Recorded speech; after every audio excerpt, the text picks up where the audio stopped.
Républicaines, républicains, très chers compatriotes, à l'entame de la campagne référendaire qui elle-même précède le vote de notre prochaine Constitution, il nous est paru utile, pour le compte de l'Union pour la République, de vous proposer un programme baptisé au cœur du référendum 10 raisons pour voter oui. En effet, suite au tumulte engendré par les différentes propositions de projet de Constitution, lequel tumulte a été orchestré par les hommes et les femmes politiques ayant séquestré le dit projet autour des questions éminemment et exclusivement politiques, il nous semble on ne peut plus important de vous offrir un plus large regard du dit projet afin de vous permettre de voter utile. Mais avant qu'il me soit permis de faire un peu d'histoire. Voyez-vous, notre première constitution date de 1958, laquelle constitution est issue de la conférence de Brazzaville, qui elle-même tenait déjà compte de la loi cadre de Gaston Defferre de 1956, qui déjà en ce temps-là présageait les indépendances qui ont intervenu autour des années 1960. Mais alors, la dite constitution qui, l'ai-je dit, découlait de la conférence de Brazzaville, posait deux questions. La première, faut-il demeurer au sein de la communauté de l'Afrique équatoriale française, ou alors il fallait en sortir, affirmant ainsi son indépendance ou encore son autonomie à la dite communauté. Voyez-vous, sous le leadership du président Léomba, ayant estimé que la modernité et le développement du Gabon ne pouvaient être envisagés en l'absence de l'État colon, les Gabonaises et les Gabonais ont voté dans leur écrasante majorité pour le oui. Maintenant donc, justement, notre pays et notre population au sein de cette communauté de l'AEF. Mais alors, il faudrait comprendre qu'à la suite de la Constitution de 58, celle-ci a fait place à la Constitution de 61.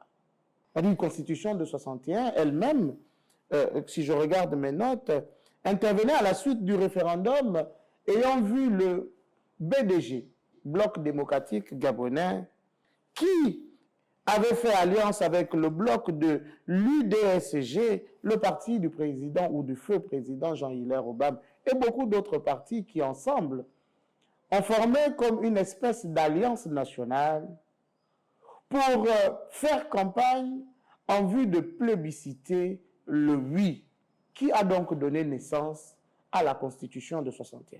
La dite Constitution a donc vu venir le coup d'État de 64, ou du moins ça a accouché le coup d'État de 64. Coup d'État à la suite duquel nous connaissons l'histoire.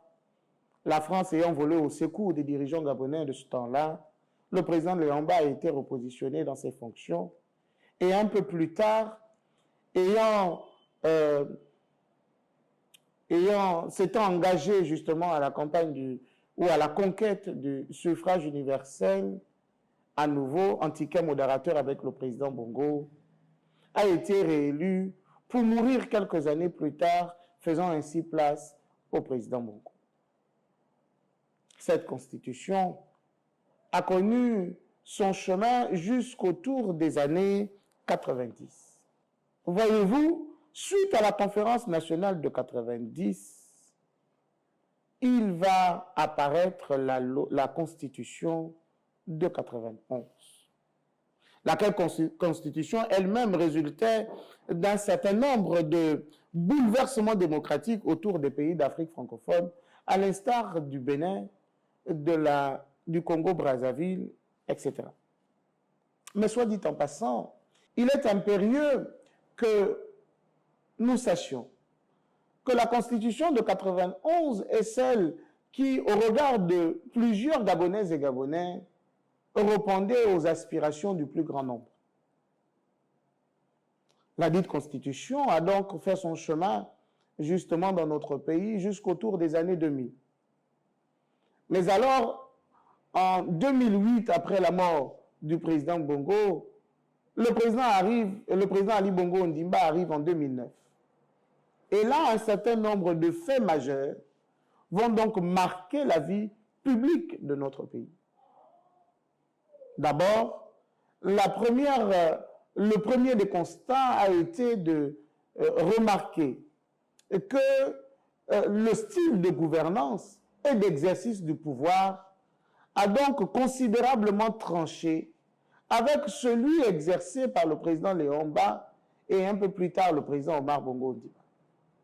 En effet, dans l'approche de gouvernance du président Ali Bongo Ondimba, un certain nombre d'incongruités et d'incompréhensions jonchaient justement son offre managériale, jetant donc une totale confusion au niveau de la classe publique.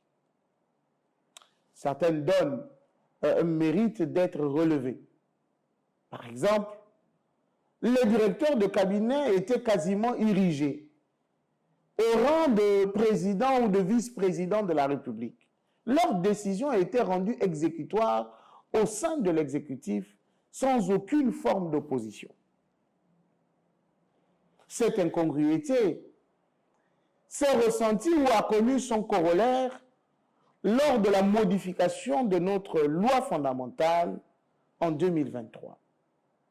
En effet, des aberrations telles que la possibilité pour le chef de l'État de nommer des parlementaires, consacrant ainsi l'immission du pouvoir exécutif au sein du pouvoir législatif, ou encore la dépénalisation de l'homosexualité, consacrant la libre pratique justement de cette déviance au sein de notre société, sont autant de scandales qui ont entaché notre loi fondamentale.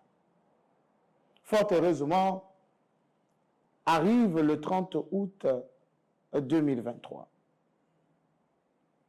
Mesdames et messieurs, républicaines et républicains, très chers compatriotes, au lendemain du coup de libération, les Gabonaises et les Gabonais ont connu comme un souffle nouveau, un regain d'espoir pour le Gabon nouveau s'est emparé du plus grand nombre.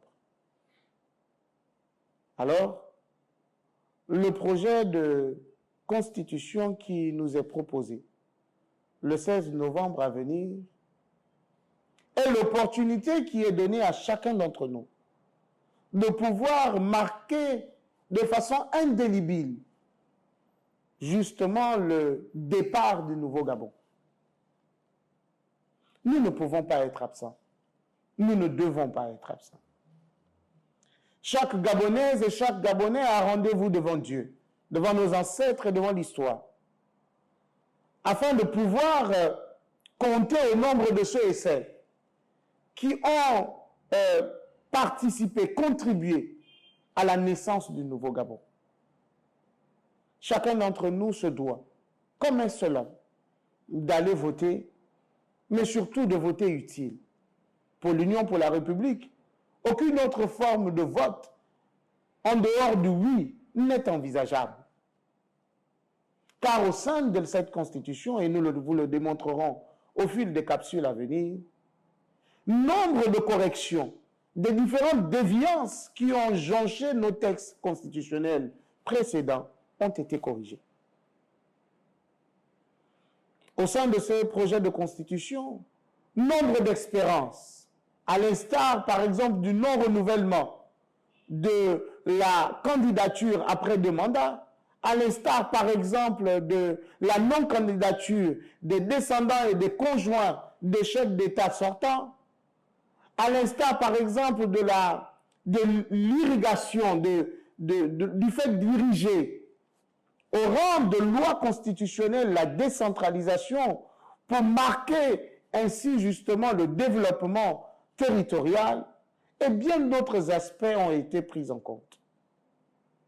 Tout ce qui nous est demandé aujourd'hui, c'est de donner force et de donner vie à ce projet de constitution. Nous espérons donc que chaque Gabonaise et chaque Gabonais, soucieux d'un Gabon nouveau et d'un Gabon plus fort, digne d'envie, et surtout en marche vers l'essor, vers la félicité, répondra présent et votera oui le 16 novembre à venir. Que Dieu vous bénisse, que Dieu bénisse vos familles, mais surtout que Dieu bénisse le Gabon digne d'envie. Je vous remercie.